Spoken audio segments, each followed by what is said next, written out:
नमस्कार, मैं अर्चना तिवारी आप सभी लोगों का स्वागत करती हूं द राज धर्म पर। आज हम लोग निर्भया जी की वकील से मिलने आए हैं और उनसे हम जानेंगे कि एक विक्टिम को न्याय पाने में कितनी मुश्किलों का सामना करना पड़ता है। मैं बात कर रही हूं आज से 15 दिन पहले हुए एक गैंग रेप की बात कर रही हूं, जो कि हथरस यूपी में हुआ। एक महिला के साथ, एक देश की बेटी के साथ 4 दरिंदों ने मिलकर के एक बहुत बड़ा जघन्य अपराध किया और ये महिला दलित है। तो आज हम जानेंगे सीमा जी से कि एक विक्टिम, एक न्याय पाने वाली महिला को कितना मुश्किलों का सामना करना पड़ता है, उन दरिंदों से अपनी जो भी उनके साथ गलत हुआ है, कानूनी क्या कुछ प्रक्रिया होती हैं, ये सब कुछ भी हम जानेंगे सीमा जी से। तो सीमा जी, आपका बहुत बहुत स्वागत है हमारे चैनल के ऊपर। 7 साल तक आपने लगातार लड़ाई लड़ी और आखिर में निर्भया को आपने न्याय दिलाया। अब ये जो मनीषा नाम की लड़की, जो कि दलित हैं, जिसके साथ 4 लड़कों ने मिलकर के जघन्य अपराध किया, इस पर आप पहले क्या सोचती हैं, ये बताइए। देखिए, इस तरीके की घटनाएं जो हैं वो हमारे समाज में निरंतर हमारी कंट्री में हो रही हैं। निर्भया के दोषियों को जब 20 मार्च को फांसी दी गई तो शायद लोगों को लगा कि अब जो है क्राइम रुक जाएगा, लेकिन ऐसा नहीं हुआ। उसके पीछे कई एक वजह हैं। इस बेटी जो मनीषा 14 सितंबर को जब इसके साथ घटना हुई तो करीब 8 दिन तक एफआईआर ही दर्ज नहीं की गई। जब 8 दिन तक एफआईआर दर्ज नहीं की गई, कल हमारी जो सीओ इस केस को इन्वेस्टिगेट कर रहे हैं उनसे बात हुई, एसएचओ से बात हुई। उनका कहना है मैडम की लड़की जो है वो अपने बयान नहीं दे पाई, इसलिए हमने 376 सेक्शन नहीं लगाया। 376 डी सेक्शन जो है आईपीसी का, वो है गैंगरेप का, वो हमने नहीं लगाया। लेकिन उस बेटी को जान से मारने की कोशिश की गई, इसलिए हमने 307 लगाया है। एक से ज़्यादा लोग थे तो हमने 34 सेक्शन लगाया है। उसके साथ छेड़खानी की गई, इसलिए हमने 354 सेक्शन लगाया है। और चूंकि वो दलित समाज की बेटी है, इसलिए SC/ST एक्ट लगा है। लेकिन जो बेटी बोल नहीं सकती, जिसकी जीभ काट दी गई, जिसकी बैकबोन को तोड़ दिया गया, उसके स्टेटमेंट लिख करके नहीं लिए जा सकते थे क्या? अगर वो कंडीशन में नहीं थी कि वो लिख करके बयान दे सके तो उसकी बॉडी का मेडिकल क्यों नहीं कराया गया? कि अगर कहीं ऐसा तो नहीं कि जिन लड़कों ने उसको मारने की कोशिश की, और इस तरीके की जब भी लड़कों की तरफ से अटैक होते हैं लड़कियों के ऊपर, तो उस ऐसे केसेस में 99% केस ऐसे होते हैं जिसमें रेप भी किया जाता है, और रेप करने के बाद ये लोग उसको मारने की कोशिश करते। तो पुलिस की साफ साफ नेग्लिजेंसी यहाँ दिखती कि उन्होंने मेडिकल नहीं कराया। 376 डी का सेक्शन कल तक नहीं लगा था, आज लगा है, मुझे पता चला है जैसे। तो अब सोचिए कि प्राइमरी लेवल पे जो सबसे ज़्यादा एविडेंस ज़रूरी होते हैं किसी भी अपराधी को सज़ा दिलाने के लिए, वो एविडेंस तो वहाँ ख़त्म कर दिए जाते हैं। कि अगर उसका मेडिकल नहीं कराया गया लड़की का, तो जिन लोगों ने उसके साथ क्राइम किया, तो जो उसकी बॉडी पर स्पर्म वगैरह उनके होंगे, रेप किया गया, वो तो पाए ही नहीं जाएंगे। वो तब अब तक तो डिस्ट्रॉय किए जा चुके होंगे, और अब अगर उसका मेडिकल होगा तो मेडिकल में कैसे प्रूफ होगा? इसीलिए आप ज़्यादातर नंबर ऑफ केसेस देखेंगे कि बहुत सारे रेप के मैटर्स ऐसे होते हैं कि पुलिस 24 घंटे में एफआईआर दर्ज नहीं करती है, 72 घंटे में, 1 महीने में, 15 दिन में जब दर्ज होती है तब तक एविडेंस बहुत ही लिमिटेड बचते हैं, और टेम्पर भी किए जा सकते हैं, गवाहों को इन्फ्लुएंस किया जा सकता है, इसीलिए जस्टिस नहीं मिलता है। ये तो एक इस तरीके का प्रोविज़न जो भी समस्या है वो है। लेकिन मनीषा जी, हम बात करें कि हमारे देश के अंदर, मैं पूरे सिस्टम की बात कर रही हूँ, हमें 70 साल से ज़्यादा हो गए आज़ाद हुए, लेकिन इस देश की 49% स्त्रियों की आज़ादी, उनकी सुरक्षा की जिम्मेदारी आज तक किसी सरकार ने नहीं ली है। किसी भी, चाहे हम स्टेट गवर्नमेंट की बात करें या हम सेंट्रल गवर्नमेंट की बात करें, इस देश के अंदर नेशनल लेवल पे बहुत सारे मूवमेंट चले हैं, लेकिन कभी भी स्त्रियों की आज़ादी, उनकी सुरक्षा को लेकर के कभी ऐसा नहीं किया गया। सिर्फ निर्भया जब केस हुआ तो पहली बार हमारे देश के अंदर नेशनल लेवल पर महिला सुरक्षा को लेकर के डिबेट छिड़ी। वो भी सिर्फ डिबेट छिड़ी, कुछ वर्मा कमेटी की रिकमेंडेशंस आए, कुछ कानूनों में बदलाव हो गए, लेकिन क्या इतने कर देने मात्र से किसी भी पीड़ित बेटी को न्याय मिल पाया? निर्भया केस में 7 साल लगे। मुझे पता है कि मैंने लॉ के साथ साथ जो लॉ के प्रोविजंस थे उनके तहत तो आर्गूमेंट किया, लेकिन मुझे सिस्टम से भी लड़ना पड़ा कि अगर ये केस फास्ट ट्रैक कोर्ट है तो फिर इसमें जल्दी हियरिंग क्यों नहीं होगी, सुप्रीम कोर्ट में फिर ये केस 2 साल तक क्यों पेंडिंग होगा। ये ऐसे सवाल हैं, ये प्रैक्टिकल सवाल हैं जिस पर सुधार नहीं हो रहा है और इसीलिए ये केस निरंतर होते जा रहे हैं। क्योंकि जब किसी के साथ क्राइम होता है, जो अपराधी है उसका अगर कन्विक्शन नहीं होगा, उसको जल्दी सज़ा नहीं मिलेगी, उनमें डर पैदा नहीं होगा, उनके अंदर अगर डर नहीं होगा तो वो लोग समाज को, जो क्रिमिनल है, वो ये मैसेज दे रहे हैं कि ये सिस्टम कुछ नहीं कर सकता है, हम देखो खुले छूट रहे हैं जमानत पर, तो फिर आप लोग भी क्राइम करोगे, वैसे ही छूट जाओगे। जी अभी मेरे अंदर एक सवाल आया सीमा जी, आपने कहा कि पुलिस वालों का बहुत ज़्यादा रोल रहता है इसमें। एक तो वो जल्दी एफआईआर दर्ज नहीं करते हैं, 24 घंटे जो कि बहुत ही क्रूशल माने जाते हैं, बहुत ही महत्वपूर्ण माने जाते हैं, उसमें वो एफआईआर दर्ज नहीं करते हैं। तो पुलिस को लेके ऐसी क्या कुछ कार्यवाही है, ऐसी क्या कुछ आईपीसी की धारा है जो कि पुलिस वालों के ऊपर लगाई जा सके, जिससे जो कानून हो वो सख्त हो? देखिए, इसमें क्या है कि जब निर्भया के साथ क्राइम हुआ तो बर्मा कमेटी एक बैठी और बर्मा कमेटी की बहुत सारी रिकमेंडेशंस आई, जिसमें कि कितनी सज़ा होनी चाहिए, या फांसी की सज़ा रखनी चाहिए या समाप्त कर देनी चाहिए, या जो पुलिस वाले एफआईआर ही दर्ज नहीं कर रहे हैं तो उन पर क्या कार्रवाई की जाए। उस बर्मा कमेटी की रिकमेंडेशंस आज तक लागू नहीं हुई और उसमें ये प्रोविज़न है कि कोई भी अगर ऑफिसर जिसकी ये ड्यूटी है, ऑन ड्यूटी है, अगर वो एफआईआर दर्ज नहीं करता रेप केसेस में तो उसको इमीडिएटली सस्पेंड किया जाएगा, और अगर ये सही पाया गया कि जानबूझ करके उसने ऐसा किया तो उसको टर्मिनेट कर दिया जाएगा। लेकिन आज तक किसी भी एक केस में इस वजह से किसी को टर्मिनेट नहीं किया गया, या वो अभी कानून ही नहीं बना कि जिसने एफआईआर दर्ज नहीं की उसके खिलाफ ये कार्रवाई की जाए।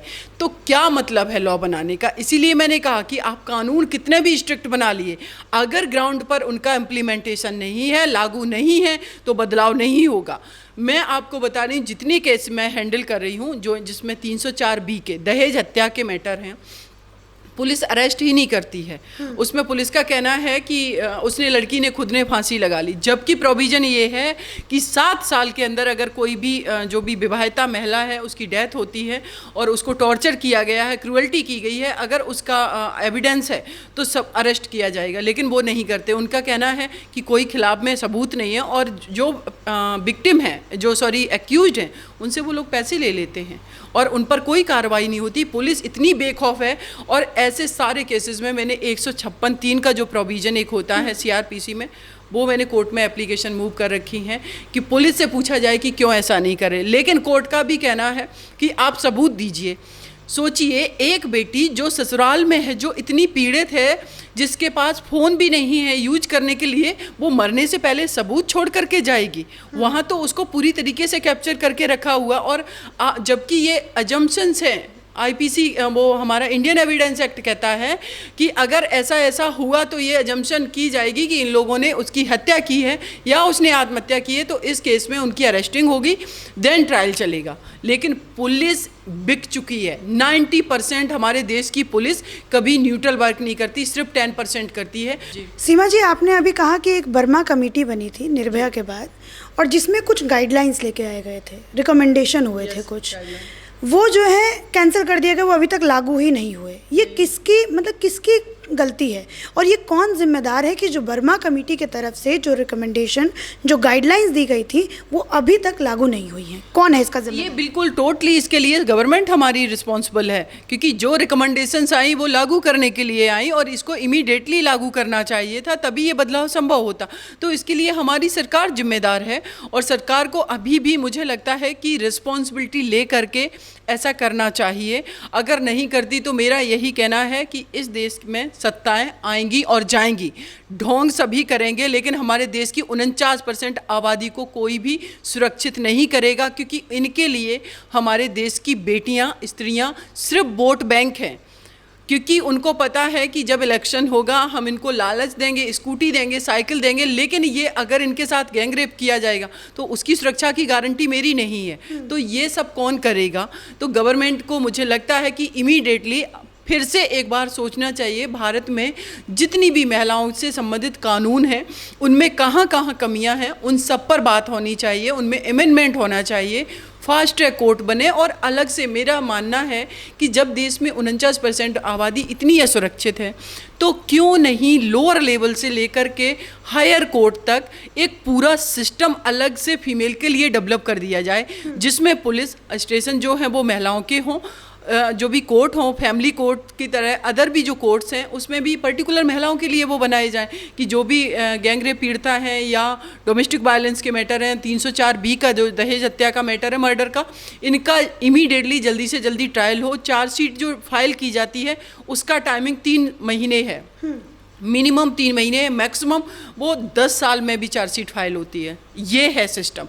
तो आप सोचिए जिस केस में 5-10 साल में चार्जशीट फाइल हो रही है, हम उम्मीद करेंगे कि उसमें 1-2 साल में सज़ा मिलेगी, और जब 4-5 साल में चार्जशीट फाइल हो रही है तो वो जो अपराधी हैं उनके हौसले नहीं बढ़ेंगे। तो आपका जो मोटिव है कानून का वो तो फुलफिल ही नहीं हो रहा, उनके अंदर डर ही नहीं है, क्योंकि आप लागू नहीं कर पा रहे। और लागू इसलिए नहीं हो रहा है क्योंकि हर स्टेज पर कमियां हैं, पुलिस व्यवस्था में कमियां हैं, पुलिस की संख्या भी कम है, और जहां संख्या कम है, और दूसरा पुलिस जो आप देखेंगे कि हम 1853 में बना था, लॉर्ड मैकाले ने पुलिस व्यवस्था भारत में दी, हम उसी पुलिस व्यवस्था को ढो रहे हैं आज तक। टेक्नोलॉजी कहाँ पहुँच गई है, लेकिन अगर एक पीड़िता का स्टेटमेंट लिया जाता है 164 का लिखा जाता है, क्यों नहीं उसका ऑन रिकॉर्डिंग उसकी की जाती है, डिजिटल वीडियो रिकॉर्डिंग क्यों नहीं है।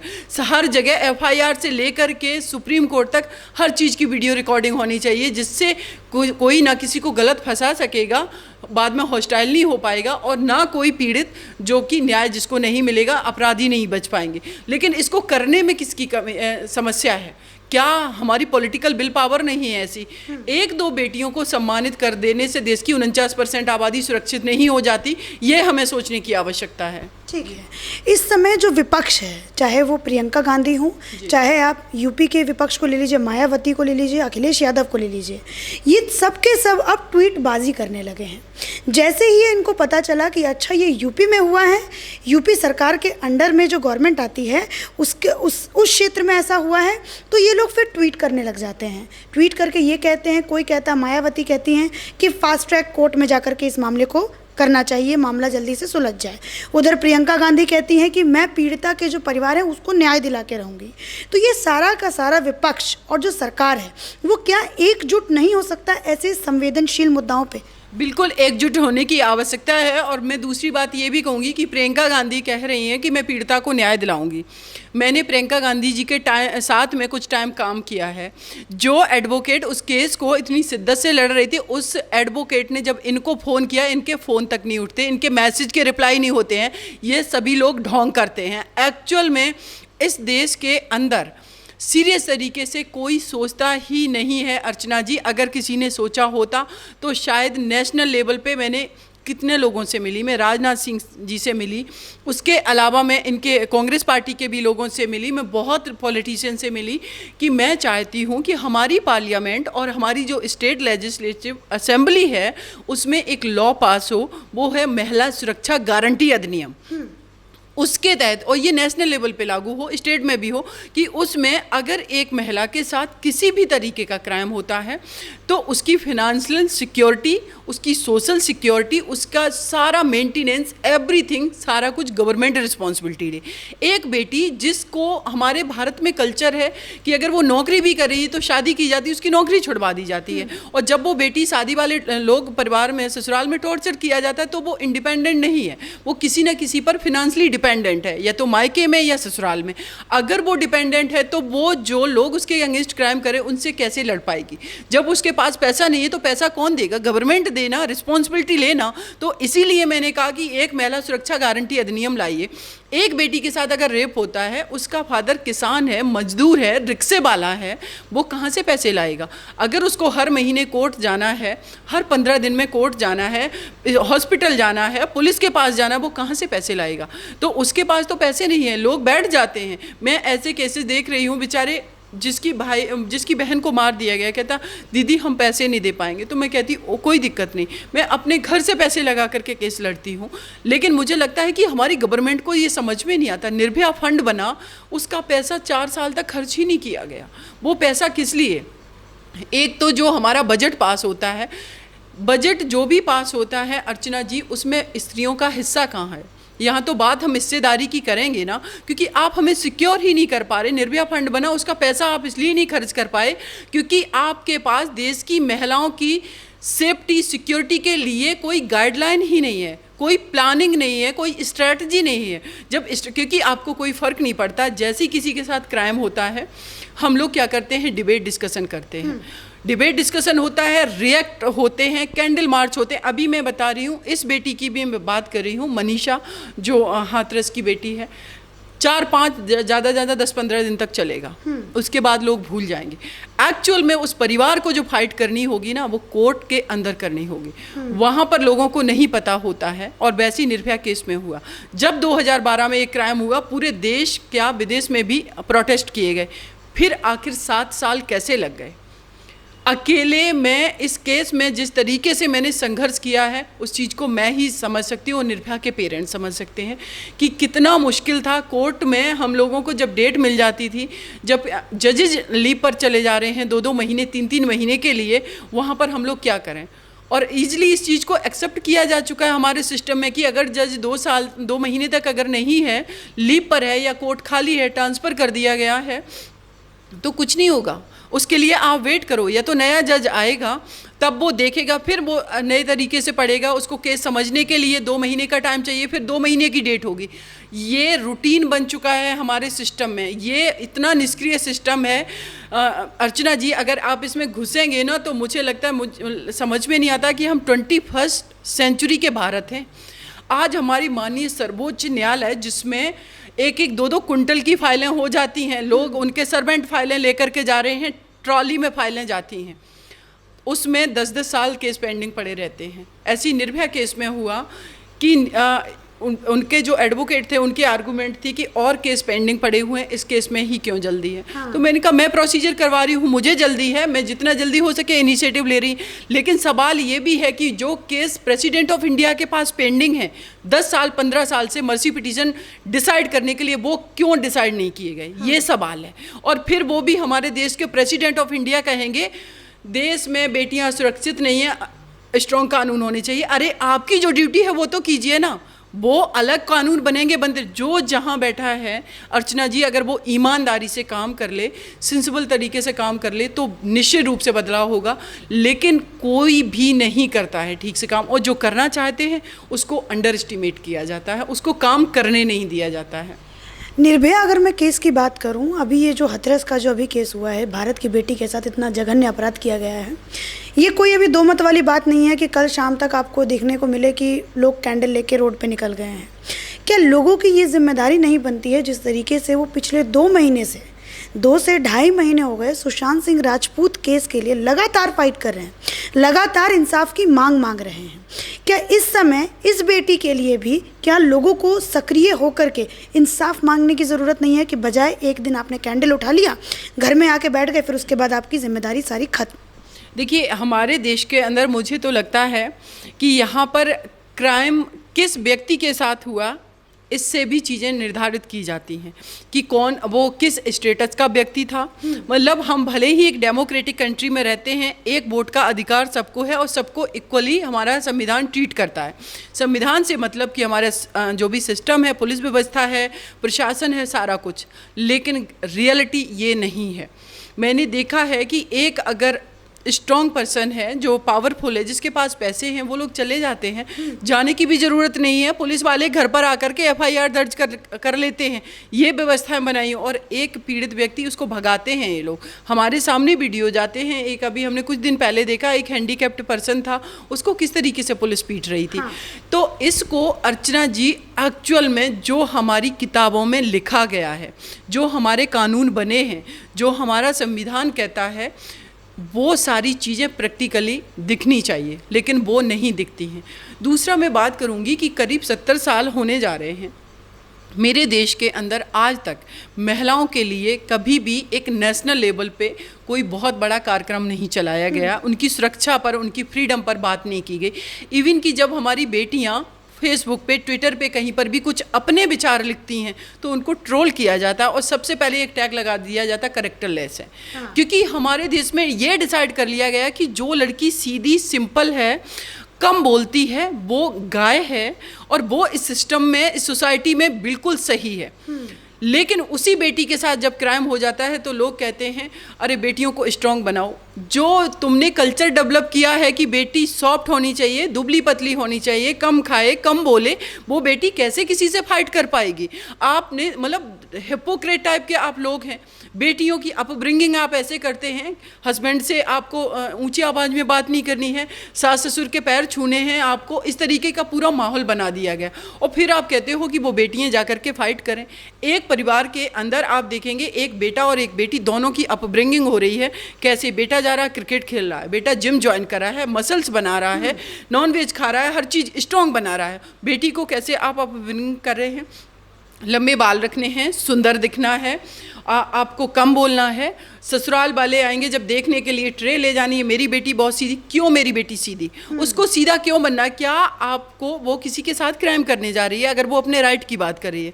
तो जिस बेटी को आपने सीधा बनाया उसकी सीधाई का फ़ायदा उठा के उसके साथ रेप किया जाएगा। वो कभी अपोज नहीं कर पाएगी, ससुराल में फांसी में टांगा जाएगा, आग से जलाया जाएगा, उसको ऑफिस में छेड़ा जाएगा, कभी वो आवाज़ नहीं उठा पाएगी। ये हमारे सोसाइटी का पूरा कल्चर है। और फिर लोग कहते हैं कि नहीं, एक दो बेटियां हैं, अब क्या शुरू कर दिया है कि जूडो कराटे सिखाओ।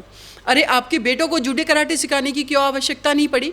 क्योंकि स्टार्टिंग से ही उनकी डाइट, उनके प्लान, उनकी जो भी एक्सपोजर है वो ऐसा मिला है सोसाइटी का कि वो फ्री मूव कर सकते हैं रात में 1 बजे 2 बजे। लेकिन एक बेटी को निकलना है तो उसकी मसल्स पावर नहीं है, क्योंकि मसल पावर वाली बेटी जो है वो ससुराल वालों को पसंद नहीं आएगी, सोसाइटी के स्ट्रक्चर में फिट नहीं बैठ रही है।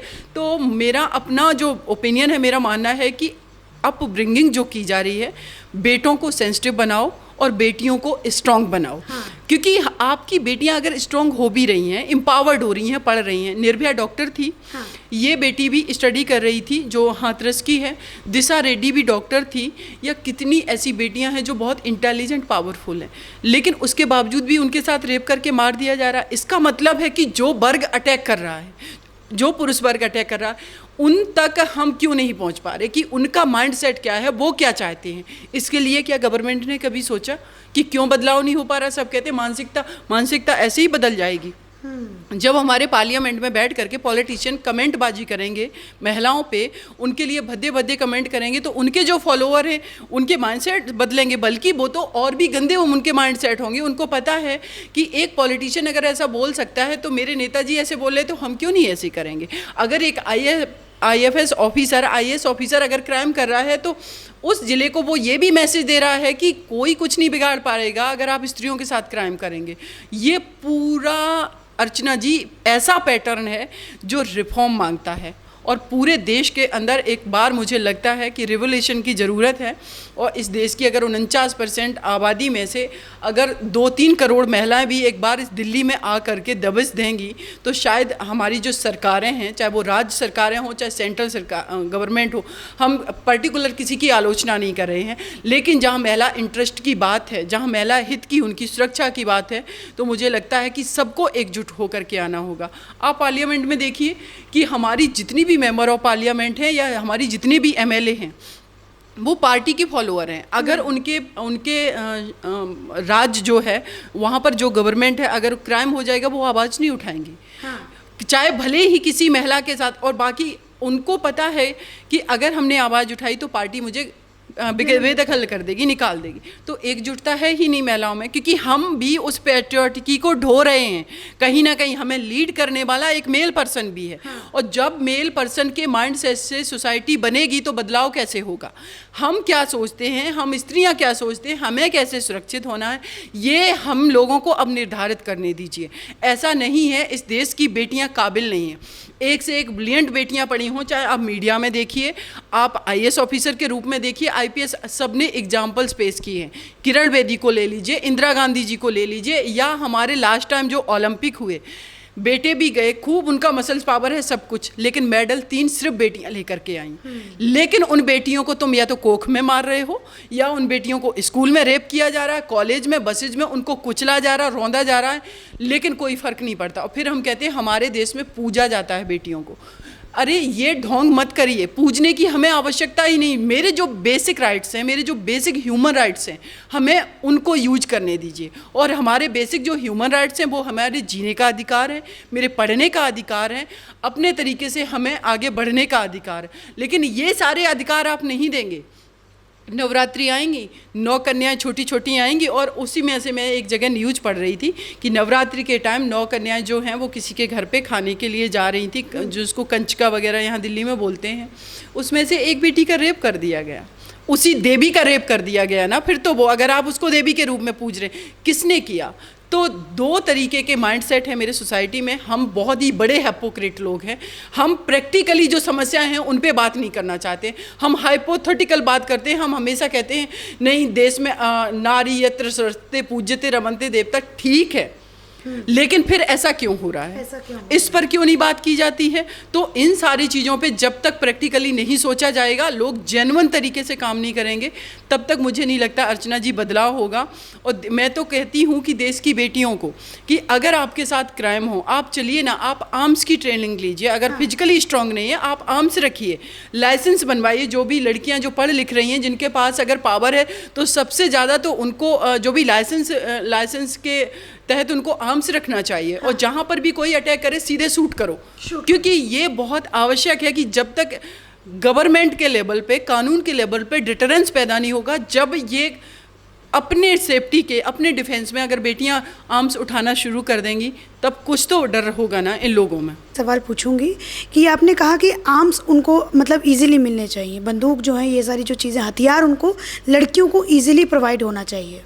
तो अगर मान लीजिए कोई डिफेंस में अगर कोई लड़की किसी लड़के का खून कर देती है, तो उसके बाद क्या कुछ आईपीसी की धाराएं लगती हैं? उसके बाद किस तरीके का पनिशमेंट जो होता है वो लड़कियों को दिया जाता है? देखिए, लड़कियों इसमें जो भी आईपीसी में जो प्रोविज़न है, उसके लिए कहीं से भी ये कानून डिफ्रेंशिएट नहीं करते हैं।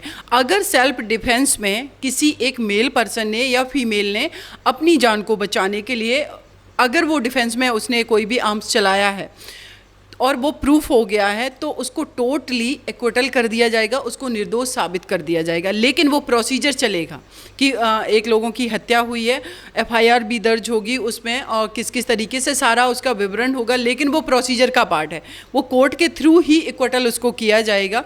लेकिन ऐसा शुरुआत तो करनी चाहिए लड़कियों को कि कोई दिक्कत नहीं है, हमारे आगे आने वाली जनरेशन, अगर हम पे कोई अटैक करेगा और हम किसी का मर्डर करते हैं, तो हमारे आगे आने वाली जनरेशन जो है बेटियां, वो तो स्ट्रांग बनेंगी, वो तो सुरक्षित रहेंगी।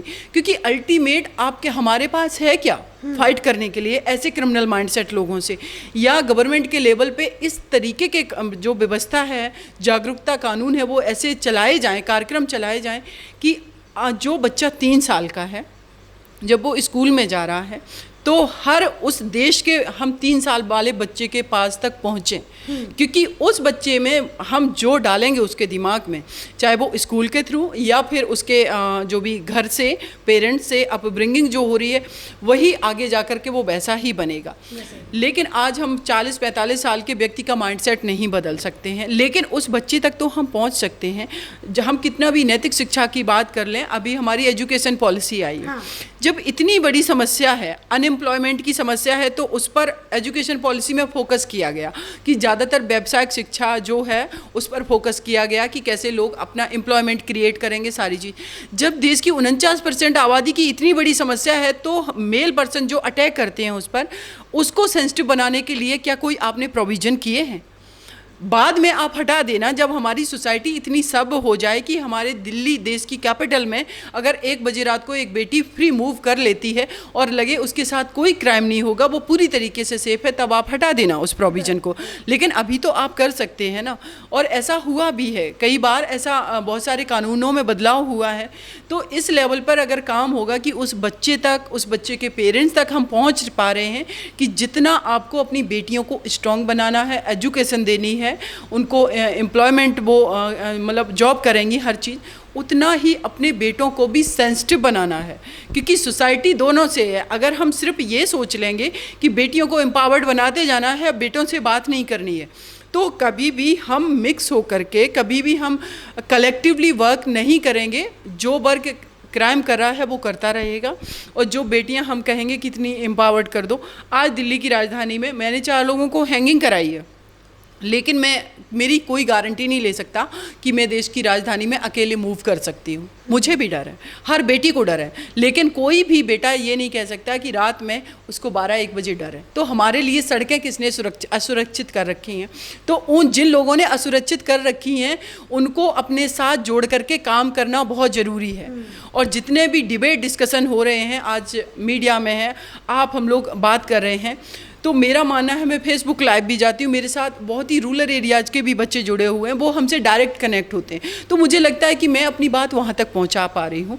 लेकिन जो लड़के ऐसा माइंडसेट रखते हैं जिनकी गुंजाइश है कि सुधर सकते हैं, उन तक हम कनेक्ट ही नहीं हो पा रहे हैं। इंटेलेक्चुअल लेवल की ऊपर की बात हो गई है, उनको हम अपने साथ कनेक्ट नहीं कर पा रहे। और वो इसलिए कनेक्ट नहीं होते, उनको लगता है ये तो बहुत हाई फाई लोग हैं, अपर लेवल के लोग हैं, हम इनकी बात क्यों सुने, हमारा तो कल्चर डिफरेंट है। और जो अपर लेवल पे लोग डिबेट डिस्कशन करें, उनका मानना है हम झुग्गी झोपड़ी में जाकर के क्यों अवेयरनेस कार्यक्रम चलाएं। ठीक है, तो जब तक ये जो गैप बना हुआ है ये दूर नहीं होगा, तब तक पूरे नेशनल लेवल पे प्रॉपर तरीके से बदलाव नहीं संभव होगा।